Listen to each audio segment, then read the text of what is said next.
This channel does not promote any violent, harmful, or illegal activities. All content provided by this channel is meant for an educational purpose only.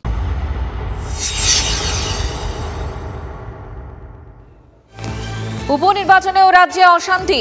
এই মুহূর্তে পায়রাডাঙ্গায়ও অশান্তি এবং সেখানে তাণ্ডবের ছবি দেখাবো। এই মুহূর্তে খবর পাচ্ছি আমরা রানাঘাট দক্ষিণ কেন্দ্রীয় বিজেপি এজেন্টের বাড়িতে হামলার অভিযোগ।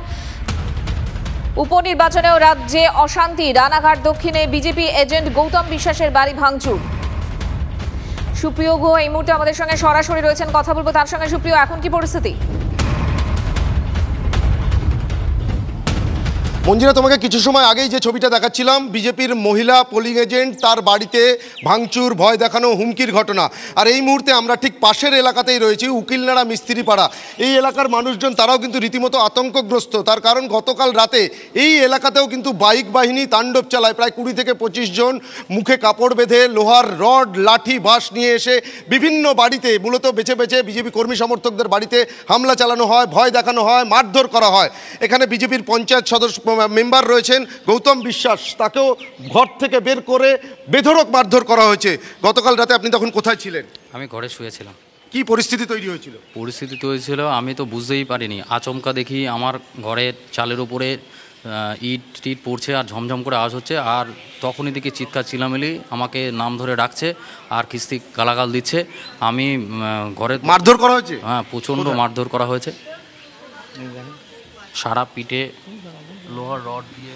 মঞ্জিরা, দেখতেই পাচ্ছ নৃশংসভাবে মারধর করা হয়েছে। লোহার রড, বাঁশ দিয়ে বিজেপির মেম্বার গৌতম বিশ্বাস, তাকে মারধর করা হয়। যারা এসেছিলেন গৌতমবাবু, তাদেরকে কি চেনেন আপনি? না, তাদের প্রত্যেকের মুখে কাপড় দিয়ে বাঁধা ছিল, কারো চিনতে পারেনি। কেন এই হামলা? এই হামলা কেন? আমি এখানকার একজন ভারতীয় জনতা পার্টির নির্বাচিত প্রতিনিধি। সুপ্রিয়, ভয়ঙ্করভাবে এই মারধর, পুলিশের কাছে গেছিলেন, কিছু উত্তর পেয়েছেন? এই গুন্ডামির বিরুদ্ধে মানুষ। আচ্ছা, গতকাল এই ঘটনার পর পুলিশ এলাকায় এসছে, কেন্দ্রীয় বাহিনীর দেখতে পেয়েছেন আপনারা? না, কোনো রকম কোনো পুলিশ টুলিশ কিছুই আসেনি। কানাট থানার আইসি একবার এসেছিলেন, কোনো রকমের নামমাত্র ঘুরে গিয়ে গেছেন। কোনো রকম আশ্বাস বা কিছু, কোনো রকম কিছু সেরকম প্রশাসনিক দিক দিয়ে আমি কিচ্ছু পাইনি। আপনারা কি অভিযোগ জানিয়েছেন কোথাও? আমি অভিযোগ জানিয়েছি জেলাতে এবং থানাতেও রিপোর্ট করব। আমি ইয়েতেও গেছিলাম, হসপিটালেও গেছিলাম, সেখান থেকে মেডিকেল। একেবারে গৌতম বিশ্বাসের সঙ্গে মঞ্জিরা আমরা কথা বললাম, তার ঘরের ছবিটা একটু দেখানোর চেষ্টা করব। আমার ক্যামেরা পার্সন চাঁদ মিয়া রয়েছেন। দেখো, এই যে পাশের বাড়িটি দেখছো, এই বাড়ির দরজা ভাঙচুর করা হয় এবং ঠিক তার পাশেই কিন্তু গৌতম বিশ্বাসের বাড়ি, বিজেপির পঞ্চায়েতের মেম্বার। তার বাড়িতে ঘরের মধ্যে ঢুকে গতকাল রাতে যে তাণ্ডব চালানো হয়েছিল, ভাঙচুর চালানো হয়, সেই ছবিটাই দেখানোর চেষ্টা করব। এই যে দেখতে পাচ্ছ, দরজার পাল্লা ভাঙা অবস্থায় পড়ে রয়েছে। শুধুমাত্র এই এক জায়গায় নয়, আরও ভিতরে, ঘরের ভেতরে বিভিন্ন জায়গাতে ভাঙচুর চালানো হয় এবং গৌতম বিশ্বাস, বিজেপির পঞ্চায়েত মেম্বার, তিনি ঘরের ভেতরে ছিলেন। এই ঘরের ভেতরেও কিন্তু ভাঙচুর চালানো হয়েছে। ঘর থেকে তাকে বাইরে বের করে, যেটা তিনি অভিযোগ করছেন, যে তাকে বের করে যে দুষ্কৃতীরা চড়াও হয়েছিল, তারা মারধর করে, লোহার রড থেকে শুরু করে বাঁশ, লাঠি নিয়ে তারা চড়াও হয়েছিলেন, মুখে কাপড় বাঁধা ছিল।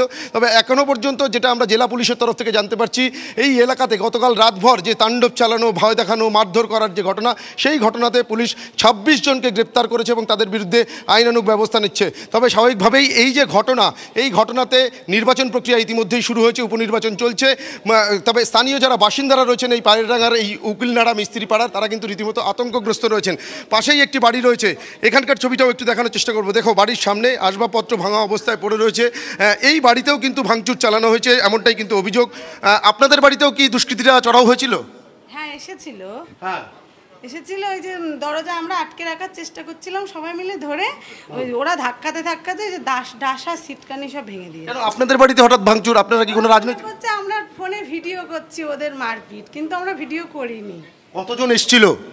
তাও মনে হয় 30 জন হবে, আমি দেখিনি কতজন এসেছিল। এরা কারা? এদেরকে চিহ্নিত করা গেছে? ভাঙচুর মানে আপনারা কতটা ভয় পেয়েছি? আমাদের ছেলে মেয়েগুলো বেশি ভয় পেয়েছে। ছেলে মেয়েরা ঘরে। আপনারা এখন আজকে ভোট দিতে যাবেন? যাব না। ভোট দিতে যাবেন না? ভোট দিতে যাবেন? কি করবো সেটা মঞ্জিরা, বুঝতেই পারছো গতকাল রাতের যে তাণ্ডব হামলা চালানোর ঘটনা, তাতে যে কতটা আতঙ্কের মধ্যে রয়েছেন বাড়ির মহিলা। তিনি কিন্তু বলছেন যে ভোট দিতে যাবেন না।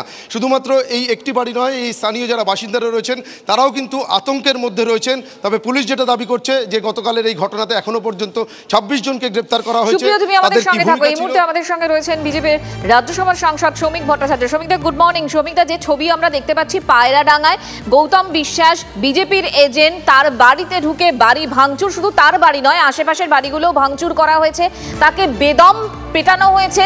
কি ভয়ঙ্কর একটা অবস্থা! কেন্দ্রীয় বাহিনী রয়েছে, ভোট চলছে, পুলিশও রয়েছে, তারপরেও এই ধরনের ঘটনা। পুলিশ তো আলাদা কিছু নয়, পুলিশ তৃণমূল কংগ্রেস ওই কেন্দ্রে পরাজয় নিশ্চিত জেনে মরিয়া প্রচেষ্টা চালাচ্ছে, আতঙ্কের আবহ তৈরি করতে চাইছে সর্বত্র। কিন্তু তারপরে মানুষ রুখে দাঁড়াবে, মেরে বিজেপিকে শেষ করে দেবে যাবে না। 2021-এর 2রা মেয়ের পরে 27 দিনে 56 জন বিজেপি কর্মী খুন হয়ে গিয়েছে, 23 জন গণধর্ষিতা হয়েছিলেন, মানে অন্তত সামনে এসে তারা বলেছিলেন। তো এই পরিস্থিতির মধ্যে দাঁড়িয়েও বিজেপি কিন্তু আছে, ময়দান ছেড়ে চলে যায়নি। ও যত মারুক ভাঙচুর করুক, কর্মীদের মনোবল ঠিক আছে, যে কোনো মূল্যে ওই সিট বিজেপি জিতবে। কমিশনে যাবেন শ্রমিকদা, অভিযোগ জানাবেন? হ্যাঁ, অভিযোগ তো অবশ্যই জানাবো। আমরা গণতান্ত্রিক ব্যবস্থায় বিশ্বাস করি, বিজেপি তার তৃণমূল নয়। ধন্যবাদ। কেন্দ্রীয় বাহিনী থাকবে।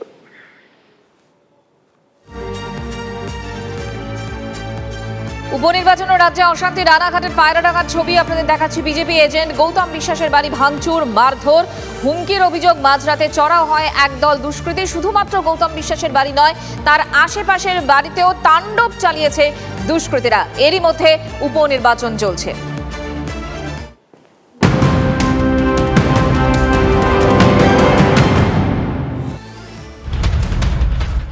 মুখ্যমন্ত্রীর কড়া হুঁশিয়ারিকে কার্যত বুড়ো আঙুল দেখিয়ে সরকারি জমির উপরে বেসরকারি সংগঠনের কার্যালয় নির্মাণের অভিযোগ উঠল পূর্ব বর্ধমানের বড়শুলে। উদ্বোধনী অনুষ্ঠানে উপস্থিত ছিলেন বর্ধমান উত্তরের তৃণমূল বিধায়ক নিশীথ মালিক। গোটা ঘটনাটিকে কেন্দ্র করে শুরু হয়েছে বিতর্ক। স্থানীয় সূত্রে খবর, গত সোমবার পূর্ব বর্ধমানের 2 ব্লকের বিডিও অফিসের সামনে একটি বেসরকারি সংগঠনের কার্যালয় উদ্বোধন করা হয়। উদ্বোধনী অনুষ্ঠানে উপস্থিত ছিলেন বর্ধমান 2 পঞ্চায়েত সমিতির সভাপতি রাখি কোনার, বিধায়ক নিশীথ এবং বর্ধমান 2 ব্লকের বিডিও দেবজ্যোতি দাস সহ আরও অনেকে।